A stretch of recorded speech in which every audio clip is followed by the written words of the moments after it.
बीडचं जे प्रकार आहे याच्यामध्ये वाल्मिक कराड यांना कशा पद्धतीनं व्हीआयपी वागणूक दिली जाते, मला असं वाटतं हे आपण बघताय. इथं सूरज चव्हाण बसलेले आमचे शिवसेनेचे सचिव, जे 1 वर्ष 1 महिना तुरुंगात राहिले, सहज आम्ही गप्पा मारत असताना कशा पद्धतीनं तुरुंगात छळ केला जातो. आणि एकीकडे वाल्मिक कराड सारख्या आरोपींना ज्यांनी मुर्दे पाडलेले आहेत अशा आरोपींना एक व्हीआयपी ट्रीटमेंट या राज्यात दिली जाते, ही स्थिती आहे.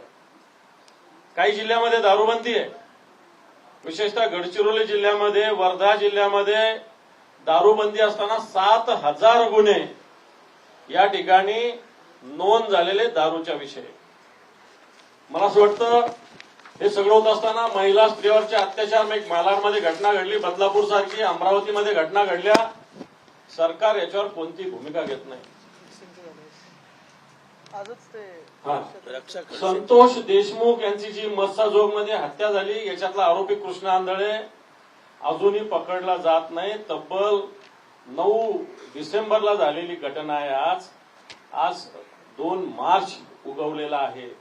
प्रत्यक्ष 3 महिने झालेले असताना अजूनही याच्यातला आरोपी पकडला जात नाही. दुर्दैव असं की या गावकऱ्यांना उपोषणाचा निर्णय घ्यावा लागतो, परंतु अजूनही यांचे प्रश्न सोडवले जात नाही.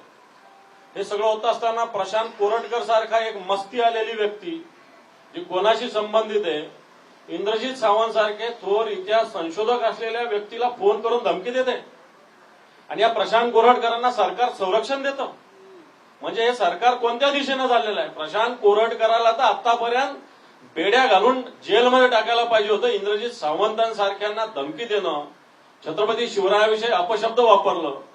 राहुल सोलापूरकर जे अभिनेते म्हटले जातात यांनी सुद्धा छत्रपती शिवरायाविषयी काय काय भूमिका व्यक्त केली. आणि काल या सरकारने सांस्कृतिक विभागाच्या मार्फत फिल्म सिटीची जी समिती आहे याच्यामध्ये राहुल सोलापूरकरांचा समावेश केला आहे. याचाच अर्थ जे तत्कालीन राज्यपाल कोश्यारींनी सुरू केलेली परंपरा, महापुरुषाचा अवमान करणं, छत्रपती शिवरायांचा अवमान करणं, महात्मा ज्योतिबा फुलेंचा अवमान करणं, डॉक्टर बाबासाहेब आंबेडकरांचा अवमान करणं, हीच परंपरा हे लोक सुरू ठेवतायत आणि त्याला सरकार संरक्षण देत आहे.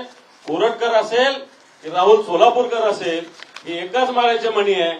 या दोघांवर सरकारने कोणतीही कारवाई अजून केलेली नाही.